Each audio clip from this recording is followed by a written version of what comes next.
Rencontre Premier ministre nigérien et Alassane Ouattara en Arabie Saoudite. Le visage d'un vrai escroc.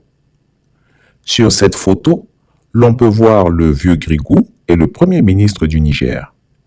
Regardez ce grand imposteur et escroc devant l'Éternel. Il rit avec obséquiosité, prêt à lécher et baiser les mains d'Ali Lamine Zeyn, nommé par ceux que le vieux Grigou traitait hier seulement de putschistes et de criminels. Il clamait à tue-tête qu'il fallait les pendre haut et court et que la CEDEAO devait mener la guerre au Niger pour écraser les militaires du CNSP. Thank you very much. We have had a very good summit. We thank the President Tinubu for having invited us for his hospitality, the hospitality of the people of Nigeria. As you are aware, this is the second summit in 10 days that we have organized on Niger. And this is a critical problem we have to solve.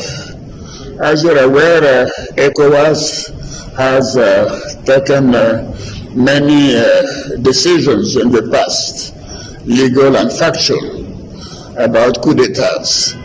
And the community has always condemned coup d'etats.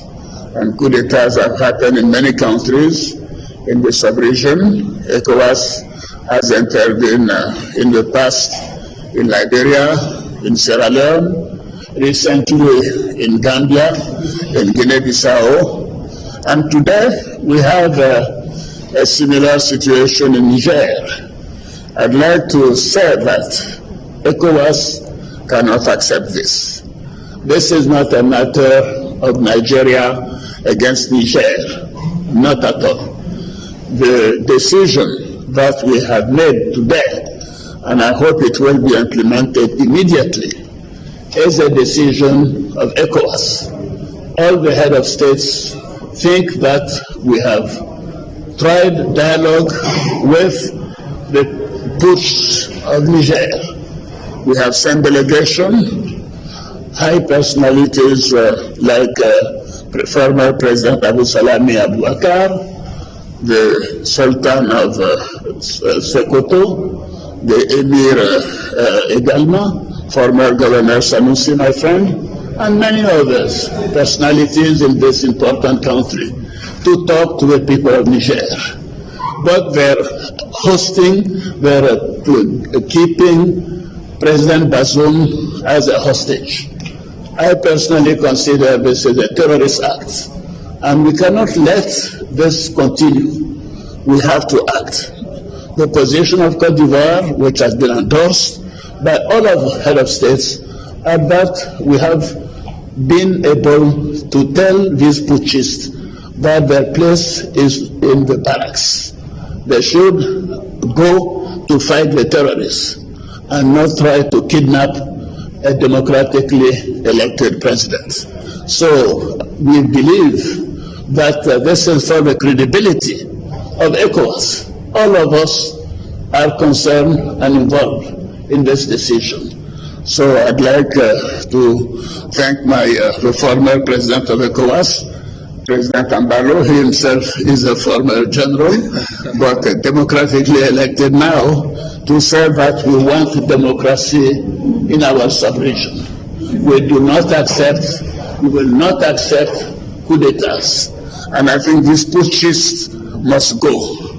If they don't let Bazoum out to be able to exercise his mandate, I think we should move ahead and get them out.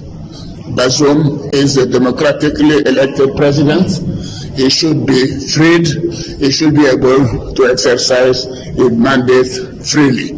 Thank you very much. So before you go, are you saying this is the position that ECOWAS has decided after? Well, this is a position, as you say, I have to leave now, but there's a position most head of states who have intervened have endorsed. So I want to insist, this is not a Nigerian affair. It's an affair of ECOWAS. And you know, Niger is part of the Monetary Union of West Africa, of which I have a chair. And this concerns Côte d'Ivoire on that account. So ECOWAS is even bigger. ECOWAS is nearly 400 million people, 240 million in Nigeria, 140 million in the West African Monetary Union. So this is 400 million people. If we don't have democracy, do you think that our countries will be able to move ahead? This coup d'etat is not acceptable. We should put an end to it. And I hope it will be unanimously that we will put this to an end. Thank you. Donc, il ne veut plus tuer les Nigériens? Le dictateur disait avoir déjà constitué un bataillon de 850 à 1100 hommes et budgétisé 3 mois de guerre. La CEDEAO, les chefs d'État ont décidé d'activer la force en attente et de déployer cette force pour rétablir l'ordre constitutionnel au Niger.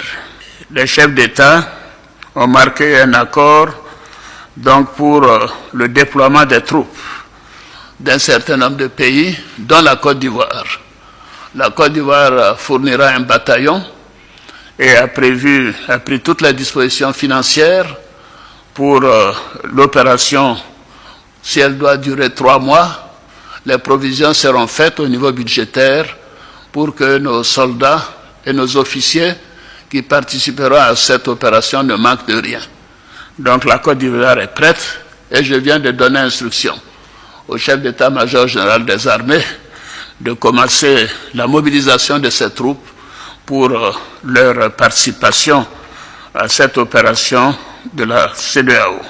Eh bien, c'est ce même individu qui est sur la photo en train d'esquisser et d'échanger un sourire soumis et ridicule avec le premier ministre nigérien qu'il voulait voir mort il y a juste quelques mois en arrière. Mais regardons de plus près la photo et décryptons-la. Le tyran Ouattara a attrapé et a serré chaudement la main du premier ministre Zeyn avec ses 2 mains. Ceci est un signe de génuflexion. Il veut faire croire qu'il connaît le premier ministre nigérien, qu'il lui est familier et qu'il l'aime bien. Saluer quelqu'un avec les 2 mains, c'est se montrer chaleureux, c'est même amical. Regardez ensuite son regard. Alassane Ouattara a un regard de filou, d'escroc. Il a l'air de supplier le Premier ministre et de solliciter sa pitié ainsi que son pardon. Le despote des lagunes arbore un sourire forcé, hypocrite. Il ne croit guère à la chaleur et à l'affection qu'il veut prouver au Premier ministre Zeyn. En réalité, Alassane Ouattara a honte des grands discours guerriers qu'il a tenus à l'encontre du peuple nigérien. Il a honte des injures qu'il a proférées contre ce peuple du temps où il montait sur ces grands chevaux d'hommes puissants qui imposent ses dictats. Il semble dire « Monsieur le Premier ministre, ne me tenez point rigueur pour mes propos enflammés contre votre pays. Je disais ça juste pour blaguer Emmanuel Macron. Vous savez que c'est grâce à ça que je peux envisager un 4e mandat en Côte d'Ivoire. Si je ne fais pas ça, la France va me chasser du pouvoir. Sinon moi, Alassane Ouattara, je ne peux jamais faire la guerre au Niger. À mon âge, 82 ans, est-ce que je peux faire la guerre? C'est juste pour vous effrayer. Et puis, il me fallait blaguer Mohamed Bazoum. Cet imbécile de Bazoum croit que moi, je vais aller tuer des Ivoiriens à cause de lui? Ça jamais. C'est parce que la France me pistonnait que je disais ça pour garder mon poste de régent de la France dans la sous-région ouest-africaine. Monsieur le Premier ministre, dites au général Tiani que je l'aime beaucoup. Dites-lui que je suis son bon petit. C'est un garçon courageux. Il a mon soutien total. Je suis prêt à demander à la France et à la CEDEAO de lever toutes les sanctions contre le Niger. Dernière chose, Monsieur le Premier ministre, moi, Alassane Ouattara, tout le monde en Côte d'Ivoire me connaît comme un grand menteur. C'est pourquoi personne ne s'offusque de mes mensonges. Alors ne prêtez pas attention à mes dires. Cultivons la paix.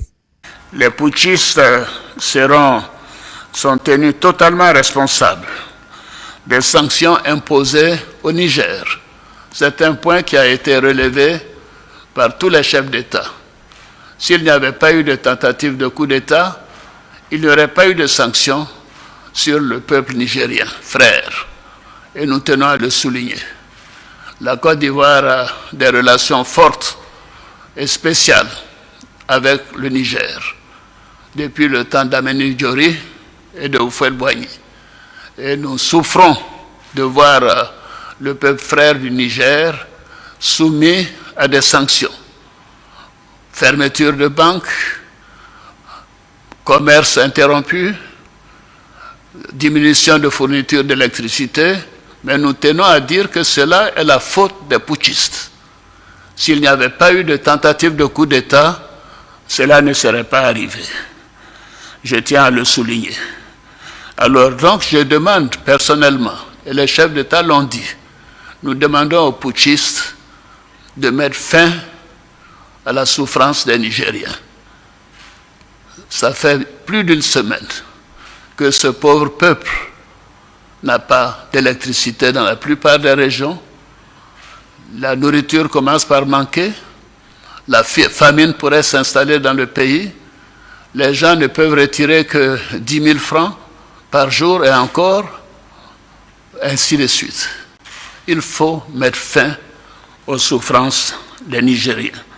Voilà ce qu'est l'octogénaire super menteur, alias le vieux Grigou, un vrai imposteur et vil escroc. Au moment où le dictateur ivoirien, qui avait menacé de tuer les Nigériens pour réinstaller son ami Bazoum au pouvoir, joue au fourbe et à l'obséquieux en saisissant la main du Premier ministre Zeyn avec ses deux mains, Guillaume Soro, quant à lui, est reçu à Niamey par les numéros 1, 2 et 3 du régime nigérien. Qui donc est le patron entre le despote des lagunes et son plus farouche opposant? Donc ce sont des mots d'abord de gratitude à l'endroit de ce peuple valeureux, vaillant. Ensuite, à travers et au-delà de ce peuple, aux dirigeants, n'est-ce pas, de la transition, au président de la transition qui m'a reçu avec beaucoup d'amitié, avec beaucoup de considération et de respect. Comme quoi on n'est jamais prophète chez soi. Et donc cette attention particulière manifestée par le président me réjouit au plus haut point. J'en ai même de l'émotion à en parler. Vous savez, je suis en exil depuis 5 longues années.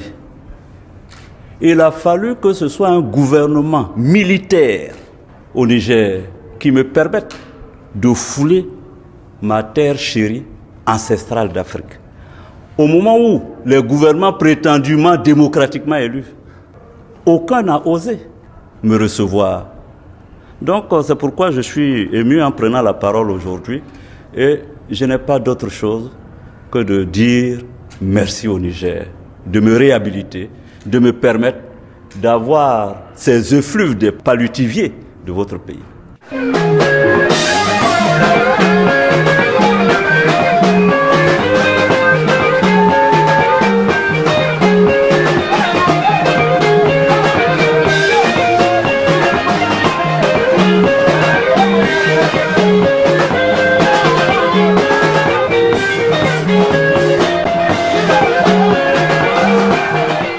Chris Yapi ne ment pas.